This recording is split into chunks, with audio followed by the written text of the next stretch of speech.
నమస్కారం.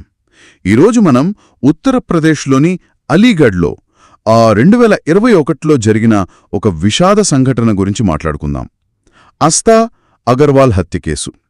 ఇది మొదట్లో ఆత్మహత్యలా కనిపించి, కానీ ఆ తర్వాత జరిగిన దర్యాప్తులో అదొక పక్కా ప్రణాళిక ప్రకారం జరిగిన హత్య అని తేలింది.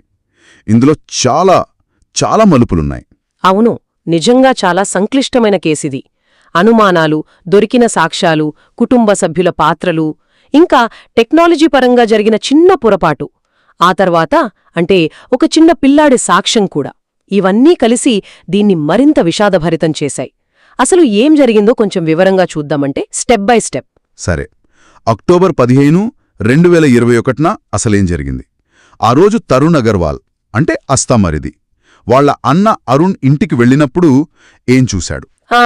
తరుణ్ వెళ్లే సమయానికి ఇంటి వెనకవైపు వెంటిలేషన్ కోసం ఉన్న ఇనుప గ్రిల్కి వాళ్ల వదిన అస్తా అగర్వాల్ మృతదేహం వేలాడుతూ కనిపించింది. కాని ఇంట్లో అరుణ్ అగర్వాల్ లేడు. అతని ఫోన్ కూడా స్విచ్ ఆఫ్ చేసి ఉంది. అప్పటికే 2-3 రోజులైంది అతను కనిపించక. అన్నే భార్య మృతదేహం ఉంది, కాని భర్త లేడు, ఫోన్ స్విచ్ ఆఫ్. అవును. దీంతో తరుణ్ వెంటనే వాళ్ల తల్లిదండ్రులకు, పోలీసులకు సమాచారమిచ్చాడు. అయితే మొదట అందరూ ఇది ఆత్మహత్యే అనుకున్నారు కదా, గ్రిల్కి వేలాడుతుంది అన్నారు కాబట్టి. మరి హత్య అని ఎలా తేలింది? అవునవును, పైకి చూడ్డానికి అలాగే అనిపించింది. అందరూ అదే అనుకున్నారు మొదట. కాని పోస్ట్మార్టం రిపోర్టొచ్చింది కదా, అది చాలా కీలకంగా మారింది. రిపోర్ట్లో గొంతు నులిమి చంపినట్లు చాలా స్పష్టంగా తేలింది. అంతేకాదు, అస్తా నోటిలో రక్తం ఆనవాళ్లు కూడా కనిపించాయి. ఇది సాధారణంగా ఆత్మహత్య చేసుకున్న కేసుల్లో అంతగా కనపడదు. అంటే పోస్ట్మార్టం రిపోర్ట్ కేసుని పూర్తిగా మార్చేసిందన్నమాట. కరెక్ట్. దానికి తోడు అరుణ్ అగర్వాల్ అప్పటికే కనిపించకుండా పోవడం, ఫోన్ స్విచ్ ఆఫ్లో ఉండటంతో పోలీసుల అనుమానం సహజంగానే అతని వైపు మళ్ళింది. అంటే భర్త పరారీలో ఉండటం, పోస్ట్మార్టం రిపోర్ట్, ఇవి ప్రధాన అనుమానాలకు కారణమయ్యాయి. ఇంతలోనే అస్తా పంపిన ఒక మెసేజ్ విషయం కూడా బయటపడింది కదా? సరిగ్గా చెప్పారు. అది కూడా చాలా ముఖ్యమైన విషయం. అస్తా స్నేహితురాలు ఒకరు పోలీసుల దగ్గరకు వచ్చి హత్య జరగడానికి ముందు రోజు అంటే అక్టోబర్ 12న అస్తా తనకు వాట్సాప్లో ఒక మెసేజ్ పంపించిందని చెప్పింది. ఏ మెసేజ్ అది? అందులో, నా ప్రాణాలకు ప్రమాదముంది, నాకేమైనా జరిగితే నా పిల్లల బాధ్యత నా సోదరికి అప్పగించు అని రాసి ఉంది. అరే, అంటే ఆమెకు ముందే అనుమానం ఉందన్నమాట. మరి ఆ స్నేహితురాలు వెంటనే పోలీసులకు చెప్పలేదా? అదే విషాదం. పాపం ఆ స్నేహితురాలి ఫోన్లో అప్పుడు ఇంటర్నెట్ ప్యాక్ యాక్టివ్గా లేదు. దాంతో ఆ మెసేజ్ ఆమెకు మరుసటి రోజు ఉదయం అంటే అక్టోబర్ 13న అందింది. అప్పటికే జరగాల్సిన ఘోరం జరిగిపోయింది. చాలా బాధాకలం. అంటే ఒక్కొక్కసారి టెక్నాలజీ ఉన్నా ఇలాంటి చిన్న అంతరాయాలు ఎంత నష్టం చేస్తాయో. సరే, తర్వాత సీసీటీవీ ఫుటేజ్ కూడా దొరికిందన్నారు. అది ఎలా దొరికింది? అవును, దర్యాప్తులో అది చాలా కీలకమైన ఆధారమయ్యింది. ఇంటి దగ్గర ఉన్న సీసీటీవీ కెమెరాల్లో అక్టోబర్ 12 రాత్రి జరిగిన సంఘటన రికార్డయ్యింది. అందులో అరుణ్ మరో 3 వ్యక్తులతో కలిసి ఇంట్లోకి వెళ్లడం, కాసేపటి తర్వాత ఆ 3 బయటకి వెళ్లిపోవడం స్పష్టంగా ఉంది. అంటే ఆ 3 వెళ్ళిపోయారు, కాని అరుణ్ మాత్రం ఆ రాత్రంతా ఇంట్లోనే ఉన్నాడు, బయటకు రాలేదు. ఇది సీసీటీవీ ఫుటేజ్లో రికార్డయ్యింది. ఓకే.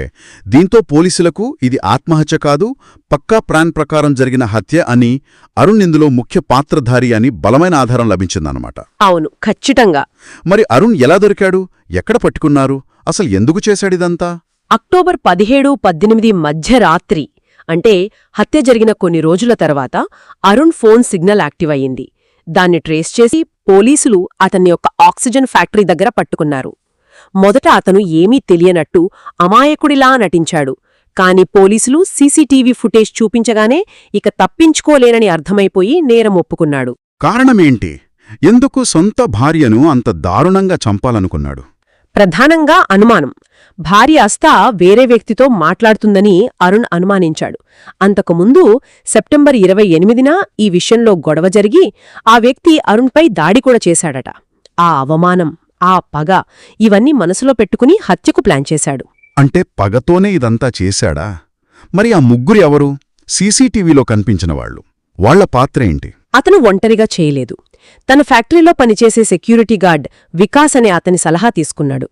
ఆ వికాస్ ద్వారానే అశోక్, పవన్ అనే 2 కిరాయి హంతకులను మాట్లాడుకున్నాడు. కిరాయి హంతకులనా? ఎంతకు మాట్లాడుకున్నాడు? ₹1,00,000 ఒప్పందం కుదిరింది. అందులో 60,000 అడ్వాన్స్గా కూడా ఇచ్చాడు. ఆ ముగ్గురే సీసీటీవీలో కనిపించిన వ్యక్తులు: వికాస్, అశోక్, పవన్. నమ్మలేకుండా ఉంది. ఆ రాత్రి అసలు ఏం జరిగింది? పిల్లలు కూడా ఇంట్లోనే ఉన్నారా అప్పుడు? అవును, పిల్లలు ఇంట్లోనే ఉన్నారో. అక్టోబర్ 12 రాత్రి ముందుగా ప్లాన్ ప్రకారం పిల్లల ట్యూషన్ టీచర్ను తొందరగా పంపించేశారు. తర్వాత పిల్లలను వేరే గదిలో ఉంచి బయట గొడవ వినిపించకుండా టీవీ సౌండ్ బాగా పెట్టి వికాస్, అశోక్, పవన్లతో కలిసి అరుణ్ స్వయంగా అస్తాను గొంతు నులిమి చంపాడు. దేవుడా! సొంత తండ్రేనా? అవును. ఆ తర్వాత దాన్ని ఆత్మహత్యలా కనిపించేలా చేయడానికి శవాన్ని గ్రిల్కు వేలాడదీశారు. తర్వాతేం జరిగింది? పిల్లల్నేం చేశాడు? మరి తమ్ముడు తరుణు పాత్రేంటి ఇందులో? అతను నాటకం ఆడాడన్నారు కదా? హత్య చేసిన తరువాత అరుణ్ పిల్లలను తీసుకొని నేరుగా తమ్ముడు తరుణ్ ఇంటికి వెళ్లాడు. అక్కడ జరిగిన విషయమంతా చెప్పి మరుసటి రోజు సాయంత్రం, అంటే తను చెప్పిన టైంకి ఇంటికి వెళ్లి శవాన్ని చూసి గట్టిగా కేకలు వేసి అది ఆత్మహత్య అని అందరినీ నమ్మించమని తమ్ముణ్ణి కోరాడు. తరుణు ఒప్పుకున్నాడా? మొదట తరుణ్ చాలా భయపడ్డాడు, ధైర్యం చేయలేకపోయాడు. కాని అన్నయ్య ఒత్తిడి చేయడంతో చివరికి అక్టోబర్ 15 ఉదయం అరుణ్ చెప్పినట్టే ఆ నాటకం ఆడాడు. ఇంటికనళ్ళి వదిన శవాన్ని చూసి కేకలు వేసినట్లు నటించాడు. Oh my god! ఇంత కుట్ర జరిగిందన్నమాట. చివరికి కోర్టు తీర్పు ఎలా వచ్చింది? అందరికీ శిక్ష పడిందా? ఈ కేసు విచారణ దాదాపు 3 ఏళ్లపాటు జరిగింది. చివరికి 2024 మే 15న కోర్టు తీర్పు వెలువరించింది. అరుణ్ అగర్వాల్ను ఇంకా ఆ ఇద్దరు కిరాయి హంతకులు అశోక్, పవన్నులను దోషులుగా నిర్ధారించి వారికి శిక్ష విధించింది. మరి తమ్ముడు తరుణ్, సెక్యూరిటీ గార్డ్ వికాస్, వాళ్ల పరిస్థితేంటి? వాళ్ళిద్దరిపై నేరం నిరూపించడానికి తగిన సాక్ష్యాధారాలు లభించలేదని కోర్టు భావించింది. అందుకే తరుణ్, వికాస్లను నిర్దోషులుగా విడుదల చేసింది. ఈ కేసు మొత్తం వింటుంటే అత్యంత బాధాకరమైన విషయం ఆ పిల్లవాడి సాక్ష్యం కదా, 10 ఏళ్ల వయసులో. నిజంగా అది చాలా హృదయ విదారకమైన విషయం. అస్తా పెద్ద కొడుకు అప్పటికి 10 ఏళ్లు కూడా లేవు సరిగ్గా. ఆ చిన్నారి కోర్టులో నిలబడి సొంత తండ్రికి వ్యతిరేకంగా సాక్ష్యం చెప్పాల్సి వచ్చింది. ఆ రాత్రి ఏం జరిగిందో, వాళ్లమ్మ ఎలా సహాయం కోసం అరిచిందో, నాన్నెలా ఆ ముగ్గుర్ని లోపలికి తీసుకొచ్చాడో, తర్వాత అమ్మ ఎలా కదలకుండా పడుందో, ఆ పసివాడు చెప్పిన వివరాలు విన్నవాళ్లందర్నీ కలిచివేశాయి. తలుచుకుంటేనే భయమేస్తుంది. ఒకప్పుడు ప్రేమించి పెళ్లి చేసుకున్న జంట మధ్య ఆ చిన్న అనుమానం పగ ఎంత దూరం తీసుకెళ్ళిందో చూడండి. ఒకరి ప్రాణాలు తీయడమే కాకుండా కుటుంబాన్ని మొత్తం నాశనం చేసింది. అవును, ముఖ్యంగా ఆ పిల్లల భవిష్యత్తు, వాళ్ల మానసిక పరిస్థితి ఊహించడం కూడా కష్టమే.